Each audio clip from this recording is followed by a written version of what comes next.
We're at war with the most dangerous enemy that has ever faced mankind in his long climb from the swamp to the stars. And it's been said if we lose that war, and in so doing lose this way of freedom of ours, history will record with the greatest astonishment that those who had the most to lose did the least to prevent its happening. Arena Radio.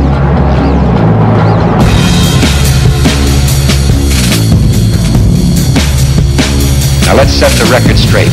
There's no argument over the choice between peace and war, but there's only one guaranteed way you can have peace, and you can have it in the next second.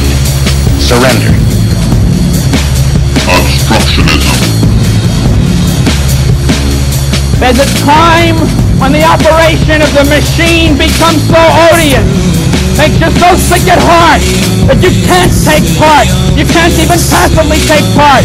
And you've got to put your bodies upon the gears and upon the wheels, upon the levers, upon all the apparatus, and you've got to make it stop.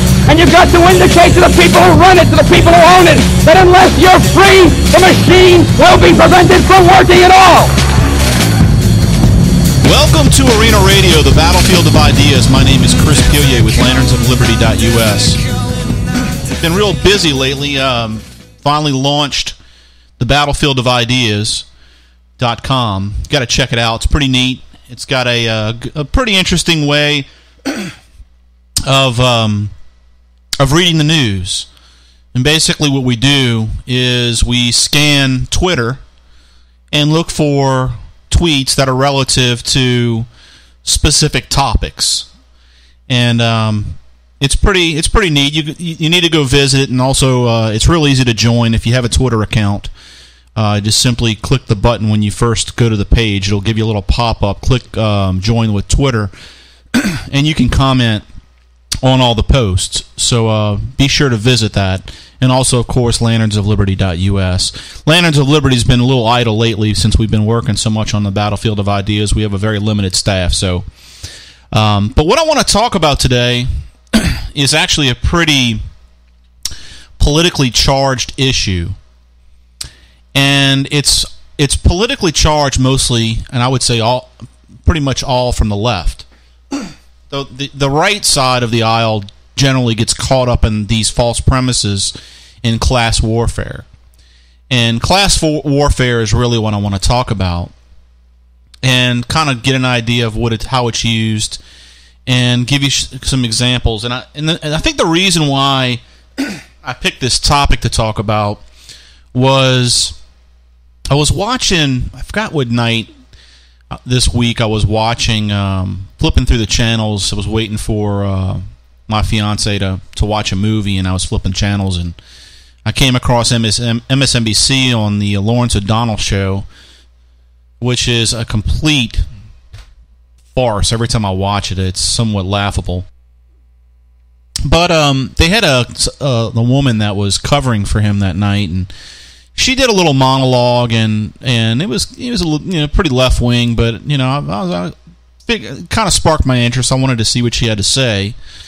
And she played a clip from Bishop E.W. Jackson. And if you're not familiar with E.W. Jackson, I think he's in West Virginia. He's running for office over there. I want to see it, of West Virginia. And he is a pretty outspoken conservative and borderline, I would say, libertarian. Now, he is a bishop. So he's a Christian. So he comes from a Christian point of view. And of course that always infuriates the left because it doesn't fit into their agenda, and it's always Christianity has always been it's a thing to attack. And being that he's a bishop, a black bishop, brings into this dynamic for MSNBC to find him as a target. Not only that, but politically he's running against Democrats in West Virginia.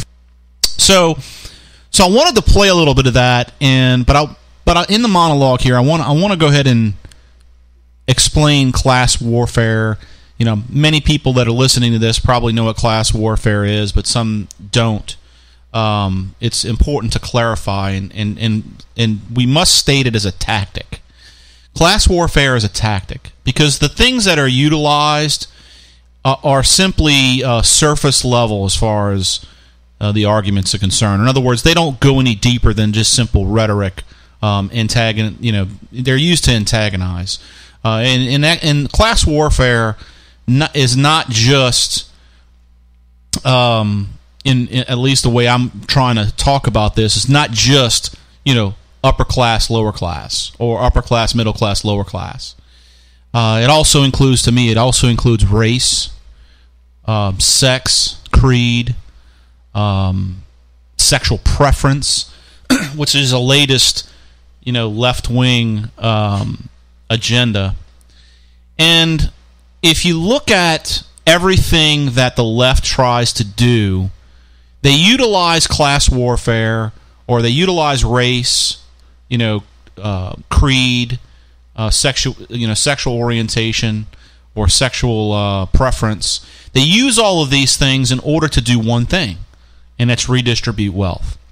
So what they do is they have this idea that they want to take money from the rich and give to the poor through these programs, whether it's a Muslim outreach, or whether it's some kind of affirmative action program to help African American communities, or some type of system to help women. All of these things are intended to redistribute wealth to either pay off their cronies or give to the poor. And that's it. And you can look at every instance. Barack Obama ran, one of his things that he ran on in the 2012 elections was women's rights and reproductive rights. And Planned Parenthood was a huge proponent of all the left-wing ideology, because that's where they get their money. So it's this, it's this festering sore on the federal government. All this redistribution of wealth is simply taking money from the American people and building power structures within the federal Leviathan. And that is really what class warfare does, and that's just one example. Immigration, for instance. The whole idea of immigration, not closing the border, is for votes. Republicans are just as guilty for it, because you can see right now with Marco Rubio and Jeff Flake and some of the others that are pushing this immigration, and they're backing away from anything that has to do with securing the border. They're putting on, and if they are doing it, considering anything in it for border security, it's got a bunch of holes in it. So, the right wing, people like Rubio and Flake, they get caught up in this, mindset of doing one specific thing, but the left isn't doing it for what it's said to be for, which is to help out some of these immigrants, illegal immigrants that have come to this country, and for whatever reason, they're not leaving. And it's because they have jobs here, they don't have jobs in Mexico, or they have family here, and it's all looked at through this prism of what's the best thing and the most humane thing to do for these people that are here illegally, and the intention is actually political. So back to class warfare. Class warfare, the roots of class warfare are in Marxism. And I know that's a buzzword. People, when they hear Marxism, they get here we go with the the right-wing conspiracies and Marxism. Well, I don't know what else to tell you. The whole idea between the proletariat and the bourgeois, which is a part of Marx's Communist Manifesto, is built on the idea of trying to equalize classes and or eliminate classes, to have a classless society. When in fact, countries that have actually instated or followed the Communist Manifesto from Karl Marx, they actually installed a system that was the epitome of a class system. You had the ruling class or intellectual class, whatever system you want to look at, and then you had the proletariat, which was supposed to be the people. Now, the only way their system works is if the ruling class, the intellectuals, the Politburos, whatever you want to call it, is if those people were angels and they didn't have the natural desires of humans' self-interest. So the system that they put in place actually more or less crystallized the two-class system. What they called the bourgeois class, or the rich class, merchant class, whatever you want to call it, the upper class, is what they call it here in the United States, that became the ruling class. Now, granted that, we could kind of eliminate the monetary factor, but the class system is simply a power system. It's a power structure. So, and of course, in a capitalist system, as what Marx called it, power is money. So the people that have more money have more power. So what he wanted to do was to take money from the upper class, the bourgeois, the merchant class, and redistribute it to the lower class. And the best way to do that in a communist system is to eliminate private property altogether. Because then property is mutual, nobody has their own things, and I'm not going to get into the litany of different problems with that whole ideology, but you get the point. So class warfare has been used by the left for many, many years, and it kind of rose its head back in the 60s with, the Vietnam War, the Civil Rights Movement, which the Civil Rights Movement at its core was a great thing, but then all the far left radicals attached themselves to it like leeches in order to drain all the blood out of it for political purposes. Perfect example is the war on poverty, which we're actually going to get into in a little bit. So the idea of class warfare is utilized by politicians in order to build a constituency. The left, the way they do it is they balkanize the country. And they do that by creating these classes. And they do it by recognizing the Latino community. The actual United States created the that whole idea within their infrastructure. If you go look at the tax code and all these different all the laws in the books, they're all catered to certain groups, and the reason why is because the class warfare policy, or I should say the idea of class warfare, is so infested in our government that it actually builds these balkanized groups within its system in order to do a number of different things. If you look in the tax code, even the tax code, you get benefits for being a minority.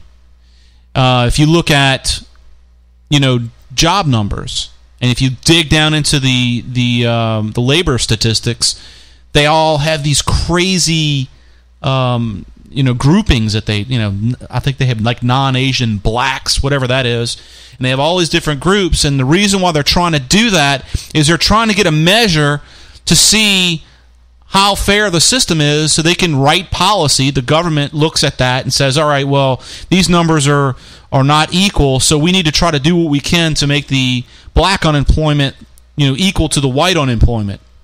And they're trying to equalize everything, when in fact that actually creates more problems. We'll get into that in a few minutes. So what I want to do is I want to go ahead and listen to Bishop E.W. Jackson.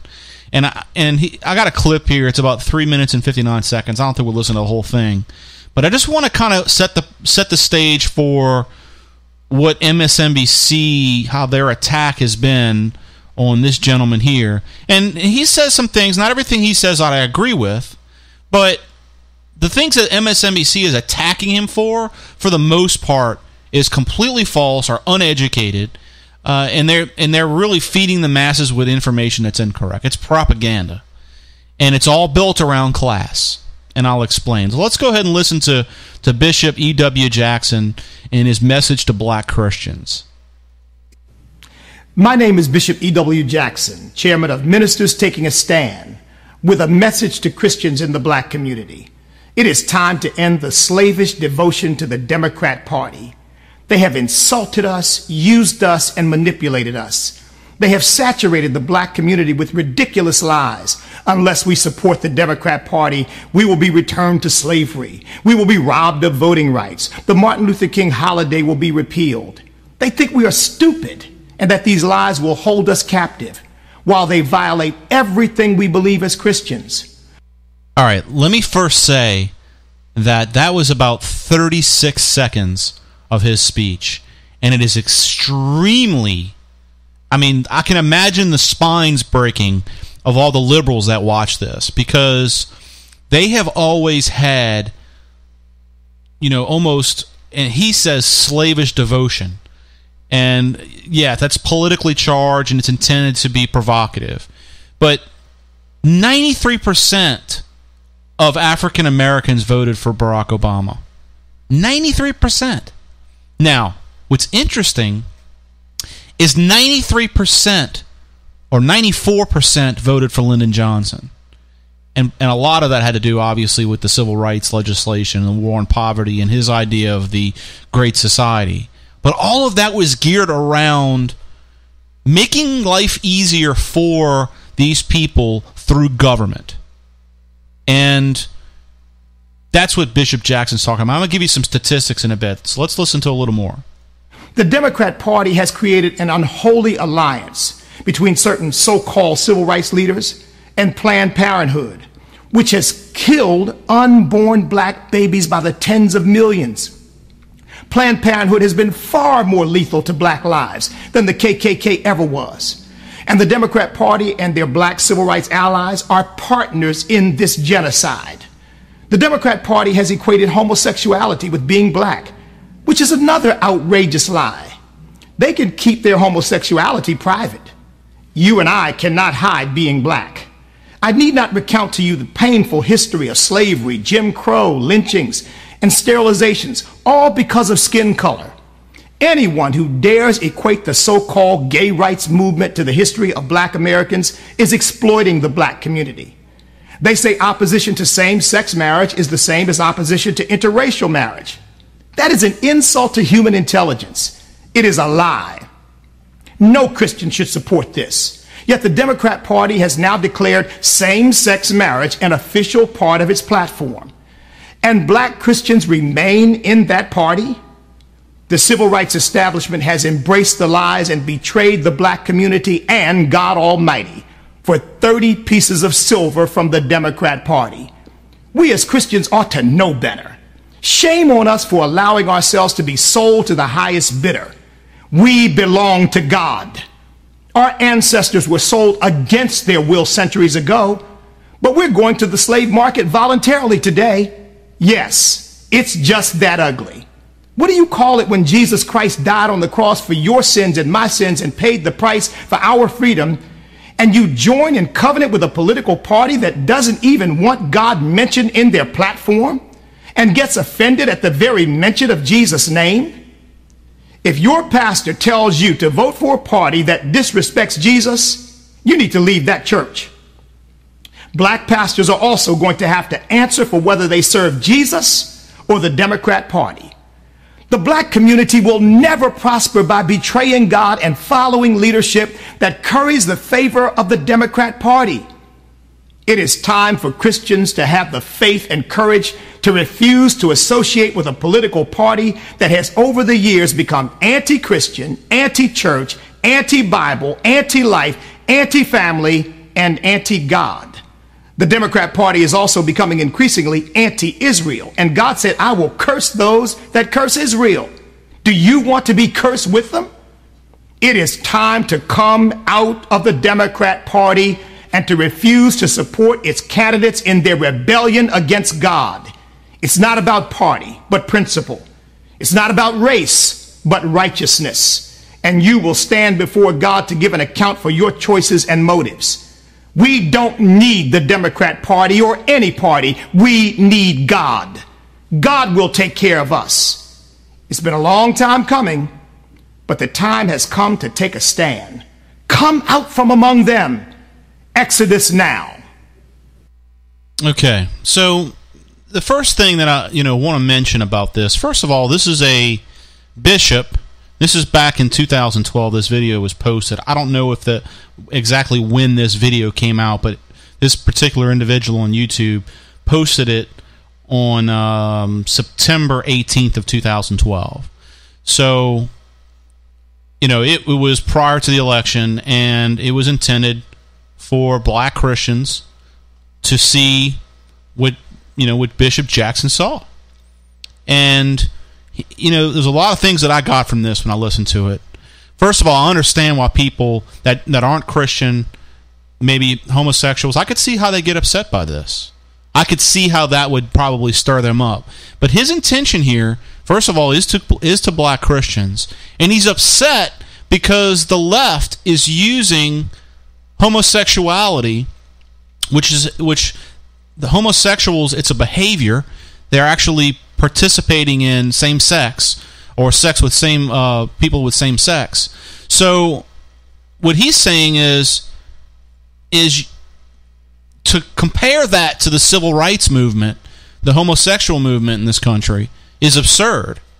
And to somehow, try to equate that obviously gets him politically charged.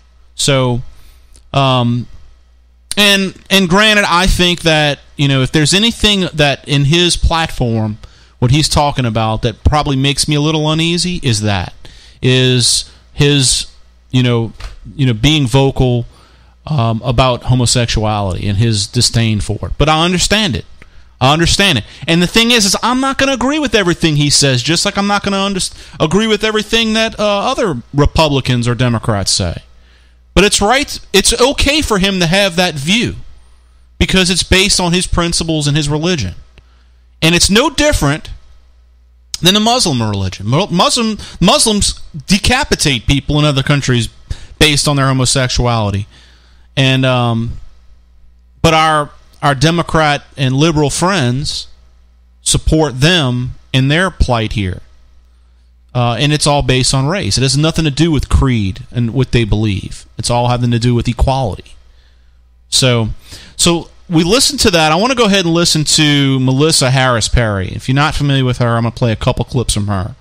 But I want to play what she had to say about E.W. Jackson and his lieutenant governorship run back, and this is from May, this is recent, of 2013. And listen to what she has to say about his beliefs. This week we had our first glimpse of the Virginia Republican Party's nominees in the state's general election in November. After 10 hours and 4 ballots, delegates to Virginia's Republican convention enthusiastically nominated their choice for lieutenant governor. A right-wing reverend you've probably never heard of before now, whose only political claim to fame was winning a paltry 5% of the vote when he ran for the U.S. Senate last. So right out the gate, he's a right-winger, and he's only got 5%, and he's got no claim to fame. She's totally, she's personalizing this, it sounds like to me, and all she's doing is building up this suspense for this idiot in her mind. And it gets worse, so... Last year, who is now poised to hold the second highest office in the state of Virginia. And since he's a relative novice in this game, I thought I'd better write him a letter with a bit of advice. Dear Bishop E.W. Jackson, it's me, Melissa. So now she's patronizing him. Can I call you ooh? Because I've heard what you've had to say about your politics, and quite frankly, it's pretty disgusting. I wanted to begin my advice to you with the reminder that as a candidate for public office, you must choose your words carefully. But it's a little late for that, isn't it? The internet has already caught wind of some of your greatest hits. Like the time you called the repeal of Don't Ask, Don't Tell a disaster of historic proportions and said that it must be reinstated. Or when you said gay and lesbians are perverted, very sick people. Can't forget your conspiracy theory classic about President Obama having, quote, Muslim sensibilities and seeing the world from a Muslim perspective. Oh, yes, and then there was that time you claimed that liberalism and their ideas have done more to kill black folks than Ku Klux Klan, lynching, slavery, and Jim Crow ever did. Your creative interpretation of the Constitution's clause counting black people as 3/5 of a person as an anti-slavery amendment. Oh, then there's my personal favorite. Your complaint about African Americans, what'd you call it?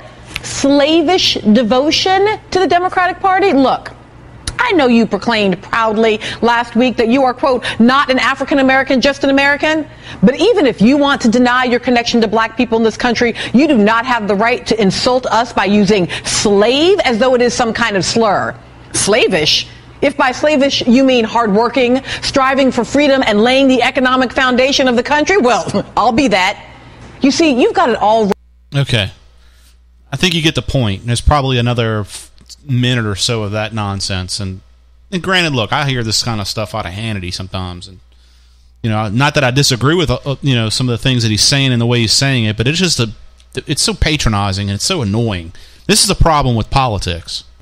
You know, you can't have a honest discussion with this woman because, you know, she just finds the need to rail off these bullet points that probably weren't even written by her, and not explain, you know, first of all, what his points are. Debate the guy, have him on the show, and ask him about these things, and have an intelligent conversation. Instead, it's about polarizing your opponent. They are missing the point, and what's so amazing to me is these fools on television, they have spent their entire life making millions of dollars a year under the protection of the First Amendment, and they want to now, with that protection, take away somebody's right to the Second. You see how this all breaks down? Society breaks down with all this gibberish? Phony smiles? The phony smiles are what makes our society a civil one. We are the most civil society on the planet. Why? I would argue because of free enterprise. Now, the bigger the government gets, the less civil we get. The evidence is there. All you got to go do is look at the statistics. Look at the statistics that are more left-wing, big government, states, cities, to be specific, and look at the crime rate they have there. Why? Because people don't value property. Hell, I'm stealing from that guy over there. He's a rich dude. He's giving me free stuff. What's different from that than going and stealing something from my neighbor?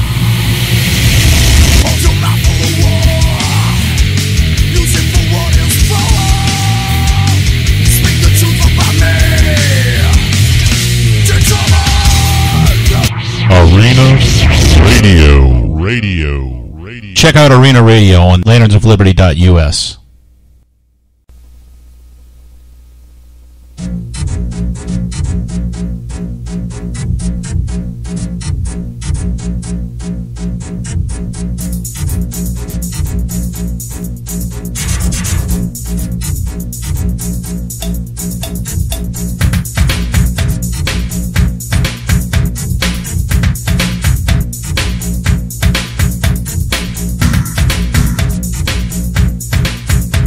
So welcome back. Let's go ahead and go down the list of quotes that Melissa Harris Perry has listed out here from E.W. Jackson, and see where there's holes in her argument here, or at least what she's got disdain for with E.W. Jackson. The first thing is she was upset about was this quote: "The repeal of Don't Ask, Don't Tell law is a disaster of historic proportions, and it must be reinstated." To me, this is the most simple thing. It's one of the only good things that I thought ever came out of Clinton. Ask yourself a simple question. Why should sexuality matter in the military? When you go to the military, you more or less give up a lot of your rights in order to serve the country. You're there to serve. It's no different than if you're a member of the IRS and you're not supposed to target conservatives. You're a servant of the people. You're not supposed to be, dancing around in your sexuality in the military. It's not its place. The military is not a place where soldiers are individuals. They're not. And the idea of trying to individualize soldiers is not good for the overall, for the military. So the idea that sexuality matters in the military is absurd. So I agree with E.W. Jackson with Don't Ask, Don't Tell. I think it's unnecessary for a person in the military to speak openly about his sexuality. Now, at what level do you restrict that? Don't ask, don't tell policy. I mean, I don't know every line of the law, but when it comes down to being openly about any part of your sexuality in the military is not a good thing. And just recently, we have these sex scandals going on in the military. Well, why is that? I mean, I'm sure that it's not the first time in history that we've had sex scandals, but when you take the military and its purpose and you spread it across all these things that don't have anything to do with protecting the nation, including someone's sexual orientation, it just totally distorts the idea of what the military is about. So, I digress. His statement on homosexuality is, their minds are perverted, they frankly are very sick people. Okay. Politically charged, and I don't necessarily, I wouldn't have said it that way.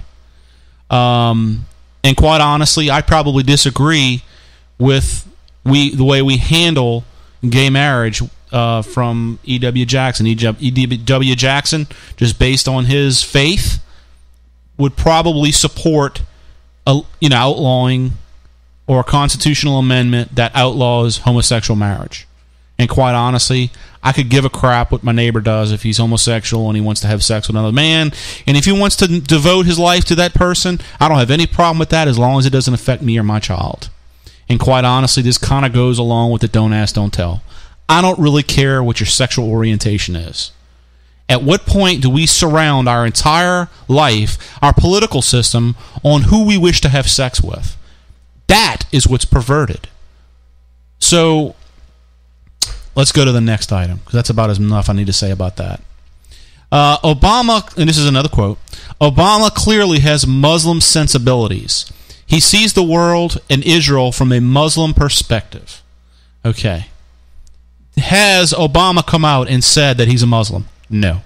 Has Obama done things that make it appear that he is more favorable to Muslims than to Christians or to Jews? Absolutely.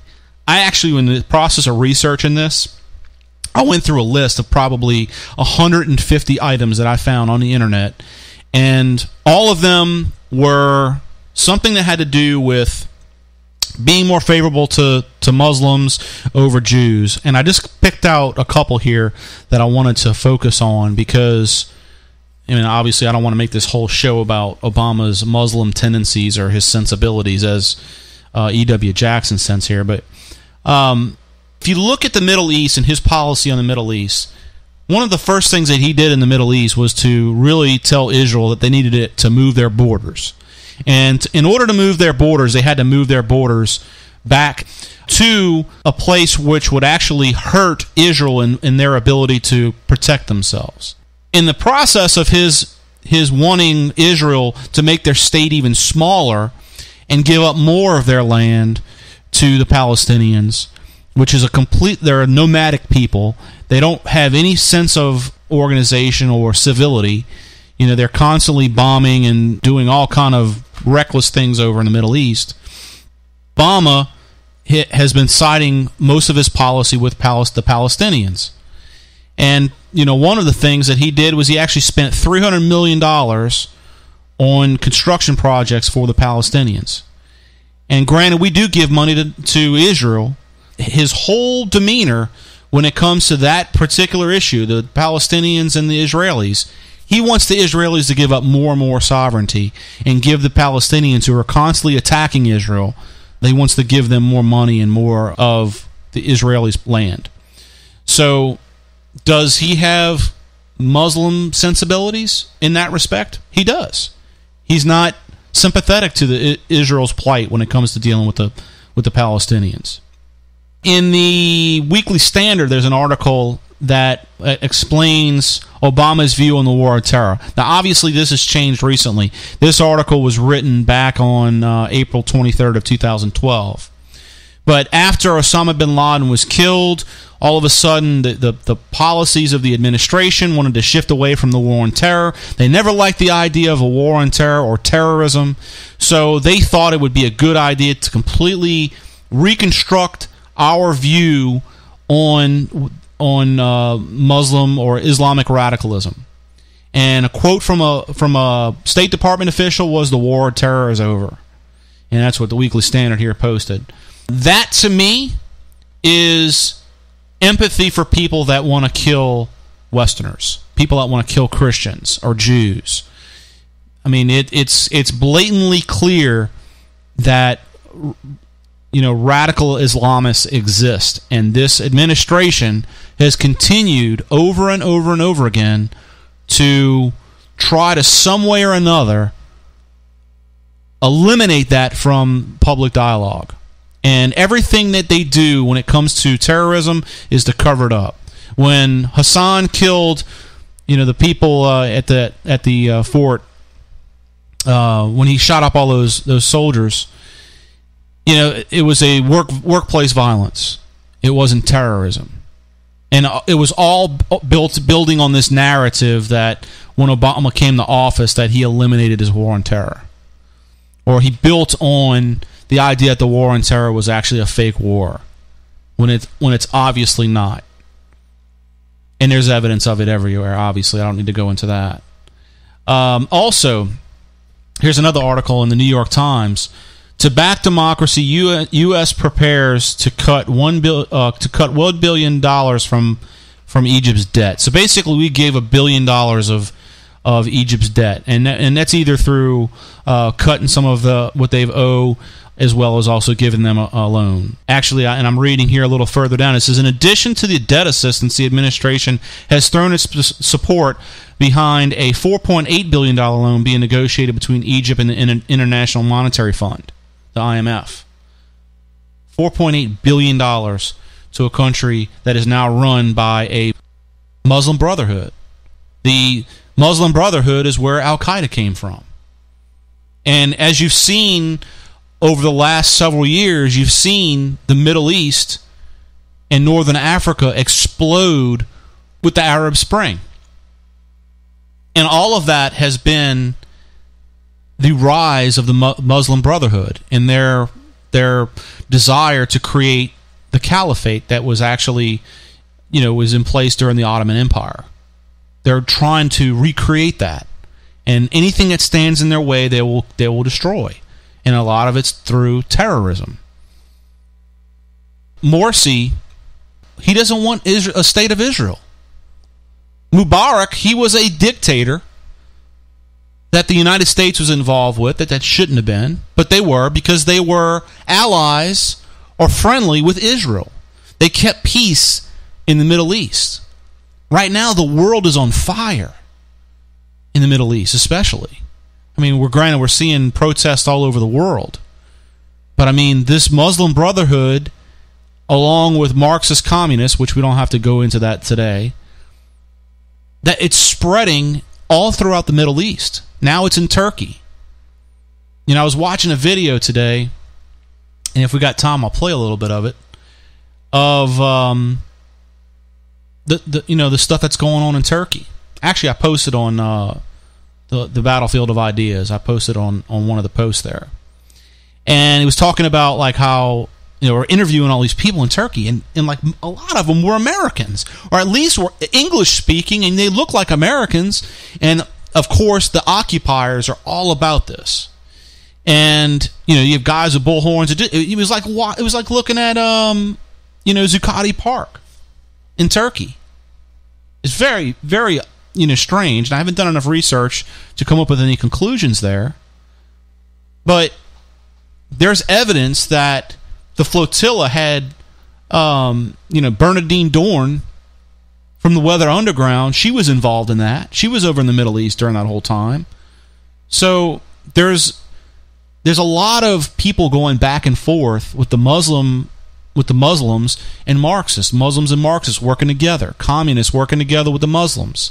You're seeing it now in South America. Why? They don't have anything in common. In fact, the Soviet Union was fighting, when we were giving weapons and money and funding to Osama bin Laden when he was fighting the Soviets, they didn't get along then. The fact that we're giving money to Al-Qaeda to fight Syria, don't get me wrong, that dictator's a pretty bad guy. I mean, if you look at Mubarak was pretty secular. He was pretty, I'm sure he did some bad things, but he wasn't nearly as bad as this guy or Gaddafi. But they kind of kept everything stable over there. I mean, we tried to make inroads in Iraq with Bush, which I don't agree with nation building. But the whole idea was to spread Western culture into this land, in this place, in order to be able to help bring them out of the 6th century. So does Obama have Muslim sensibilities? Absolutely. Look what all he's done. Now, some could argue, they'll have some people out there that'll say he's a Muslim. There's no evidence of that. I don't see any evidence of that. They got some conspiracy theories. But he definitely favors the Muslims. For what reason is a whole nother conversation. Because it could just be simply class warfare. It's because he sees that Muslims are discriminated against in this country, and he's trying to do what he can, no differently he does with the blacks, with women, with Latinos, and so forth. So here, let's go over another quote from E.W. Jackson. Liberalism and their ideas have done more to kill black folks than the Ku Klux Klan, lynching, and slavery and Jim Crow ever did. Now, I know exactly where he's coming from with this, and he's got a very valid point. And what he's referencing here is abortion. Keep in mind, he's a black Christian pastor or bishop. He's looking at this from a perspective of life. And our country was built on the idea of life and liberty. And we could also talk about maybe property rights. But the idea of life is what this country was built on. And he sees his people, the black community, being destroyed by abortion. And all you got to do is look at the numbers. Here's a quote from a social worker and civil rights leader by the name of Irma Clardy Craven. And she says, several years ago, when 17,000 aborted babies were found in a dumpster outside a pathology laboratory in Los Angeles, California, some 12 to 15,000 were observed to be black. I mean, it's astounding. I can't fathom 17,000 tennis balls, more or less 17,000 aborted babies. I mean, what kind of society we live in? What irresponsible human beings can advocate that? I just don't. I don't understand it. And the thing is the minute you bring that up, it's divisive, or it's some kind of it's right there. 17,000 aborted babies. Think about the magnitude. Imagine walking up on that scene. And he's saying, or she said, 12 to 15,000 were observed to be black. That's genocide. Unless you don't look at a baby as human life.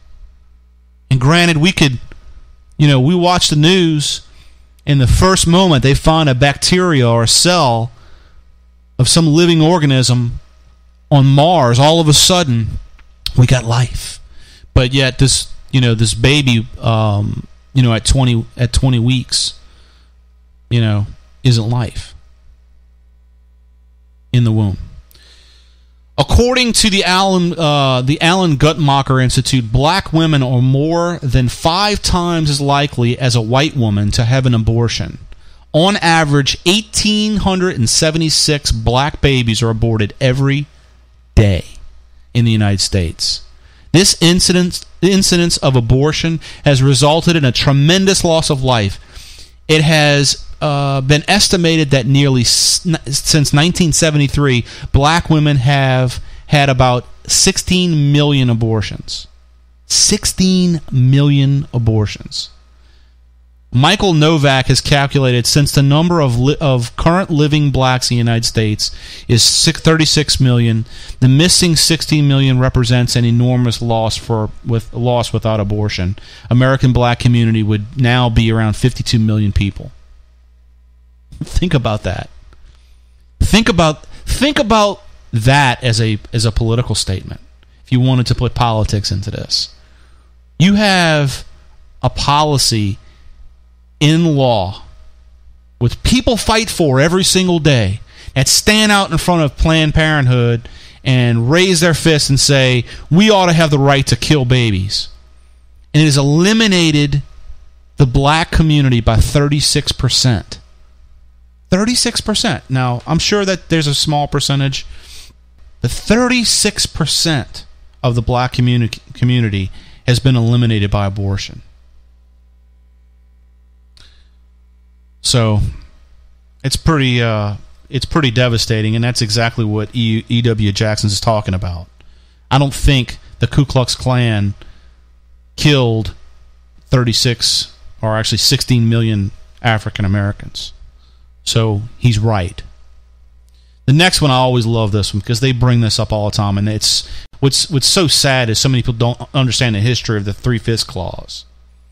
And granted, slavery was an abomination, okay? But to understand the history of slavery really opens up your eyes to the whole problem that it presented. It wasn't just that simple, like, okay, you can just send slaves home. I mean, the economy at that time was so dependent on slavery that it would have collapsed the United States. And granted, would it have been worth it for the well, yeah, because I think right now we're living through the turmoil created by the sins of our founding fathers. But to understand the facts and to understand where we are now, there is no country in history that has done for another race as they've done for the African Americans in Western civilization. None. It's a fact.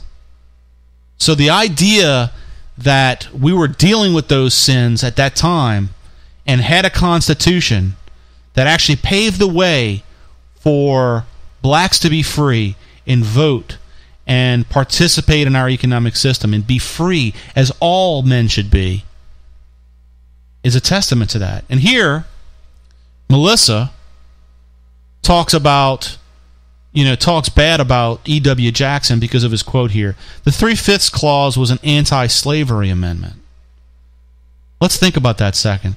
To understand the Three-Fifths Clause, basically, the Three-Fifths Clause said that every slave would be counted as 3/5 of a person for the census.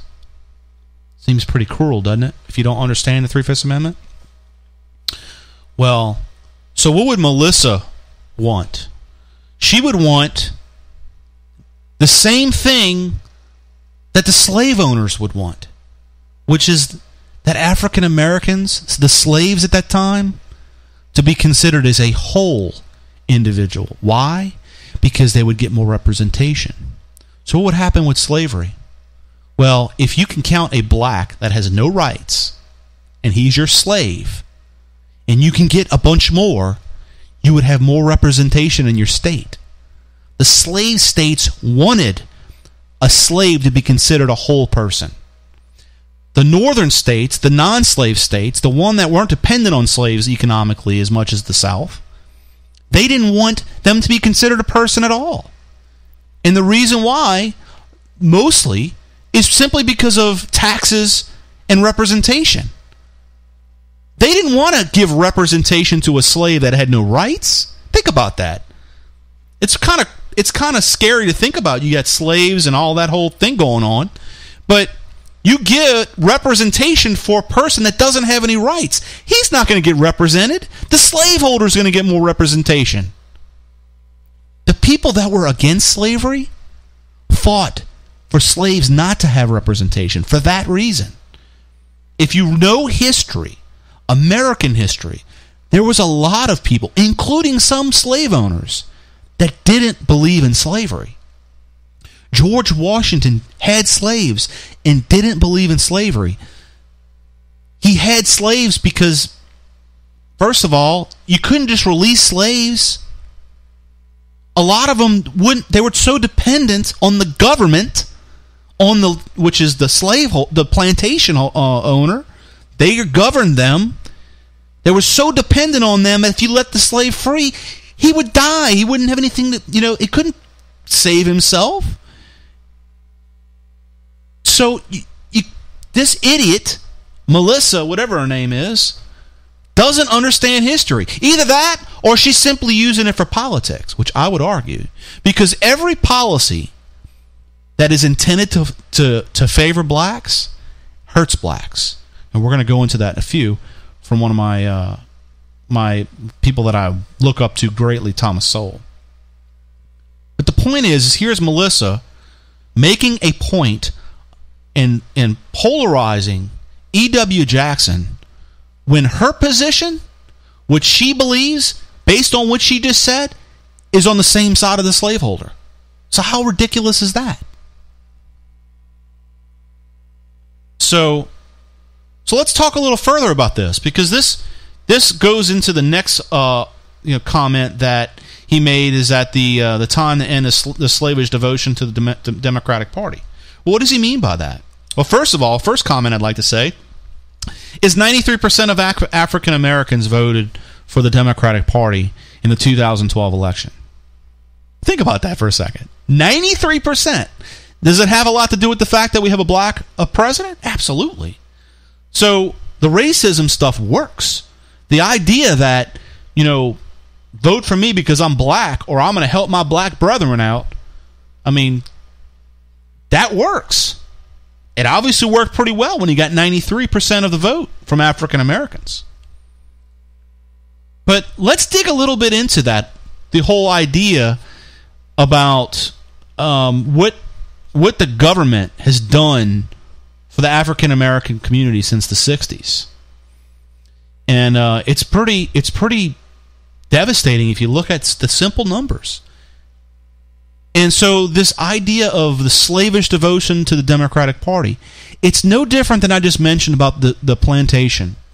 And he tries to get the blacks to come off the plantation. What he's talking about here is they're becoming so dependent on the government, no different than the slaves did back in the time of the founders. Granted, they have rights, but they're trying to get things from these politicians for free and buying into all these false promises, and it's all built on being dependent. And of course the Democratic Party, their platform is they're trying to free and be strong like this woman Melissa does, but everything they put in place doesn't work. I mean, the rise of the welfare state in the 1960s contributed greatly to the demise of the black family as a stable institution. So he's talking about the black family. Out of wedlock birth rate among African Americans today is 73%. Think about that. It's 3 times higher than it was prior to the war on poverty. 3 times. So this war on poverty actually hurt marriages. So when you break up the family unit, which if you listen a little more of Miss Melissa Harris Perry's thing here, she jumps all over him. And that the other lady I was listening to the other night that got me all worked up, she was saying that he was a misogynist because he wants to hold women down and make them marry men, which is not what he's talking about. It's absolutely ridiculous. So children are raised in this new system that's been set up after the war on poverty. They're raised in a fatherless home for the most part, and more likely to grow up poor and eventually engage in criminal behavior than their peers who are raised in 2-parent homes. So in 2010, blacks, approximately 13% of the U.S. population, accounted for 48.7% of all arrests for homicide, 31.8% of arrests for forcible rape, 33.5% of arrests for aggravated assault, and 55% of arrests for robbery. I mean, it goes to show you that if you take away people's individual responsibility, that the civility of the people that you're taking it from, that it actually goes down. They become less civil. And there's numbers right there. Also, as of 2010, the black poverty rate was 27.4%, about 3 times higher than the white rate, meaning that 11.5 million blacks in the U.S. were living in poverty. Why? Why are they living in poverty?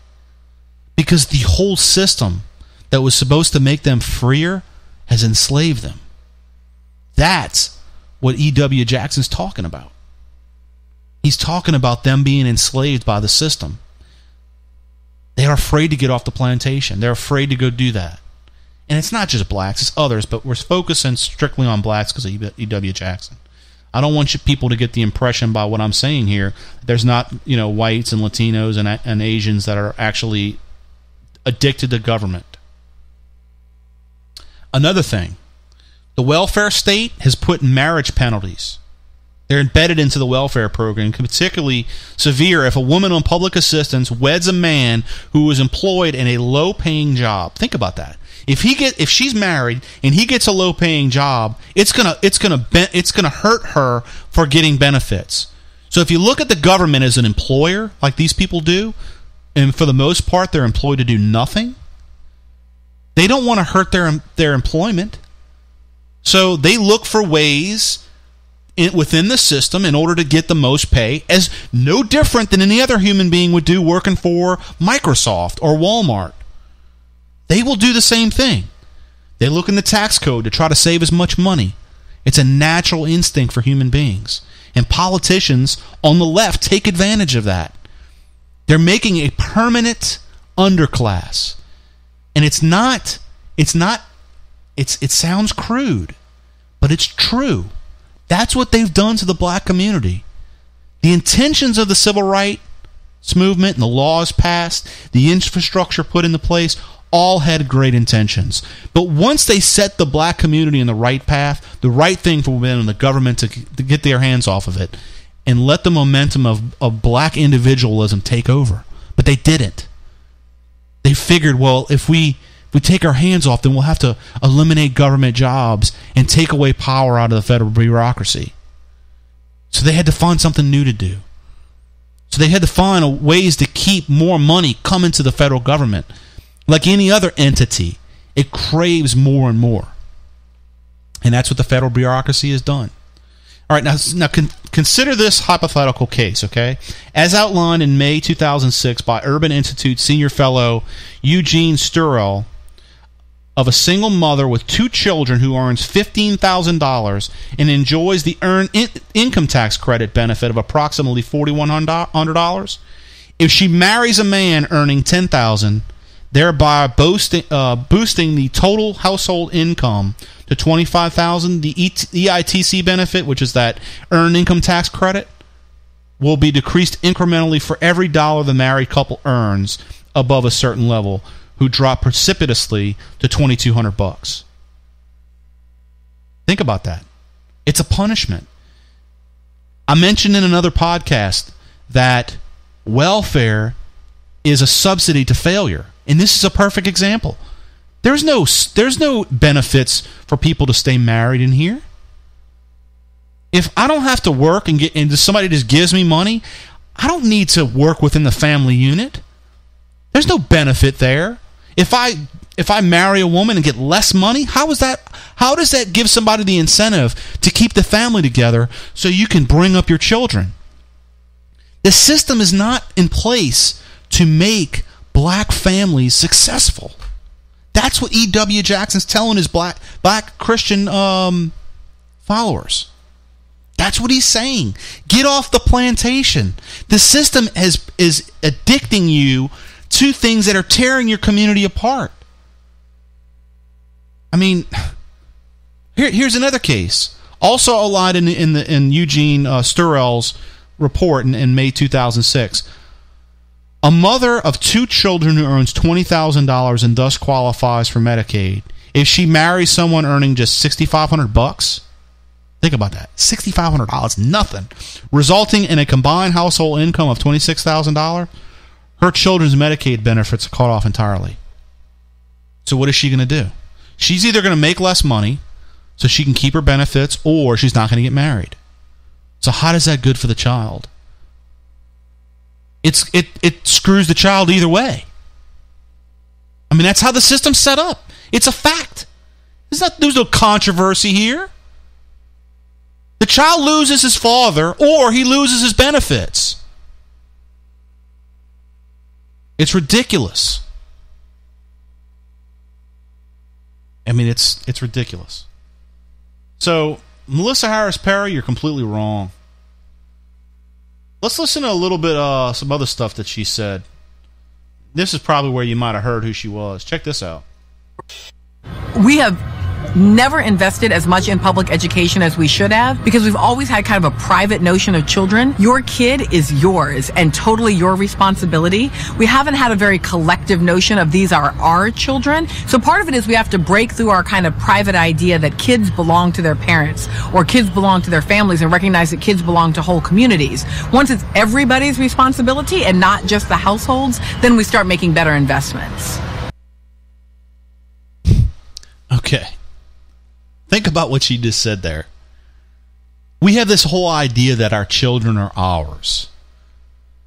No, Melissa, they just came from my wife's womb. They're not ours. They're the state's. They're the government's property or the collective, whichever way you want to look at it. That's Marxism. That's communism. I mean, what she's doing there is Marxist rhetoric to support communism. We shouldn't have this individual idea of owning our children. We should offer them up to the state. It sounds sacrificial. Because based on these numbers that I read, it's not very good. And let me ask you a question. Every paycheck that you make, if you're listening to this, and you make a paycheck, which I imagine all of you are, okay? Your paycheck goes to pay for somebody's child. Many people's children. People that are on benefits like Medicaid. How many of them are you responsible for? None of them. Only thing that you do is you make a little contribution, or a contribution is taken from you. For what? To give a little bit of money? You know, they're always talking about wealth and riches, and people are so materialistic when everything that they are about is about materialism.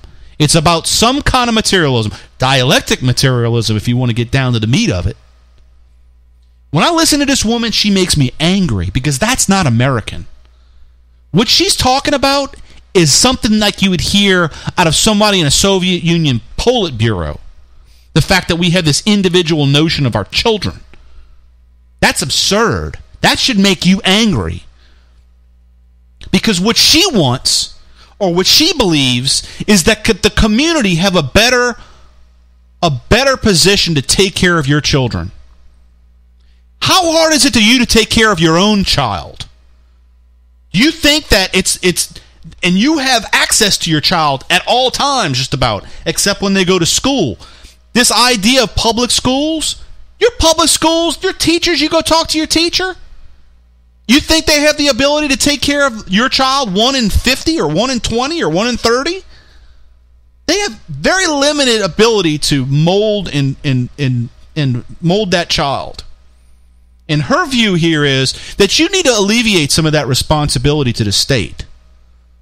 You need to give some government agency your rights to your child because they have a better idea how to take care of them. We need to invest more in public education. But the reason why we haven't is because you think you own your child. Listen to what she says again. We have never invested as much in public education as we should have because we've always had kind of a private notion of children. Your kid is yours and totally your responsibility. We haven't had a very collective notion of these are our children. So part of it is we have to break through our kind of private idea that kids belong to their parents or kids belong to their families and recognize that kids belong to whole communities. Once it's everybody's responsibility and not just the households, then we start making better investments. What's really crazy, she's actually in New Orleans. Freaking scares the crap out of me, the fact that she was so close to home. There's so many people like her in this country, guys and gals. There's so many of them that are in this government that think like that. And that's dangerous. That's a dangerous way to think. Because there's nobody that can take care of your children better than you. And if you alleviate your responsibility, or you give up your responsibility Do you think the state's going to take care of your child? Think about how worried you are when your child goes to school, that they're getting taken care of. What do you think goes on at school? Where do kids break away from their family and do things that are really kind of scare the crap out of you? It's not in your household. It's not when you supposedly own them. It's when they break out of the nest and they go do things on their own, for the most part, what they've learned at school from their friends. You know, we want our kids to grow up. We want our kids to become adults. We want them to learn what failure is about and what success is about. But we're not going to do that through the state. The state's not going to take care of our children better than we can as individuals, as parents. Is the state going to provide a child with love? How is a child when how is the government going to treat a child when he falls down? When they didn't birth that child, and I say they, the collective, when that child falls down, you run to that child. That's your child that just fell and hurt himself or herself. It's just absurd. So we're going to take a little break. We'll be back shortly. Thanks for joining me on the Battlefield of Ideas. My name is Chris Billier. Please visit lanternsofliberty.us and especially our new site, thebattlefieldofideas.com. You can also follow us on Twitter at Paul Revere again. And you can find us on Facebook at facebook.com/Lanterns of Liberty. But be sure to go to thebattlefieldоfideas.com. It's a pretty cool site. And it's really easy to join. There's no commitments or anything like that. You're not going to get bugged with a bunch of emails. It's just simply so you can comment on the post. And we want to see you talking there. We want to see you on the battlefield talking and expressing yourself and letting us hear your voice. If it becomes wayward, who shall control it? If it becomes unjust, who shall trust it? As sentinels of the country's watchtower, I beseech you to watch and guard with sleepless dread that corporation which can make all property and rights, all states and people, and all liberty and hope its playthings in an hour and its victims forever.